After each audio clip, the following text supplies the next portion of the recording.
మంచిని మంచిగానే చెప్పుకోవాలి, చెడుని చెడుగానే చెప్పుకోవాలి. సోమిరెడ్డి చంద్రమోహన్ రెడ్డి చాలా సిన్సియర్ ఎఫర్ట్ బాగా అనిపించింది. ఏదైతే అక్కంపేట కురిచెర్లపాడు దగ్గర కల్వర్ట్ ఒకటి దెబ్బతింది భారీ వర్షాల కారణంగా, ఈ మధ్యనే కురిసినటువంటిది అక్కంపేట కురిచెర్లపాడు.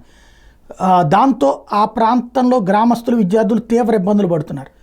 ఈ విషయాన్ని సోమిరెడ్డి సమన్వయకర్త ఏదైతే సోమిరెడ్డి రాజగోపాల్ రెడ్డి సర్వేపల్లి నియోజకవర్గ సమన్వయకర్త దృష్టికి తీసుకెళ్లగానే గ్రామస్తుల రాకపోకలకి ఎలాంటి అంతరాయం కలగకుండా వేగంగా చర్యలు తీసుకోవాలని ఆదేశిస్తే స్థానిక నాయకుల సహకారంతో అధికారుల స్పందనతో 48 గంటలలోపు కల్వర్టు పునర్నిర్మాణ పనులు పూర్తి చేసేసి రోడ్డు మామూలు స్థితికి తీసుకొచ్చేశారు.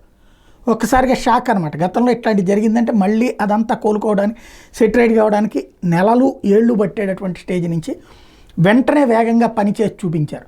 అట్లాంటి స్పీడ్ ప్రజలు కోరుకుంటూ ఉంటారు. అధికార పక్షంలో సోమిరెడ్డి లాంటి వాళ్ళు ఇలాంటిది సాధించి చూపించారు.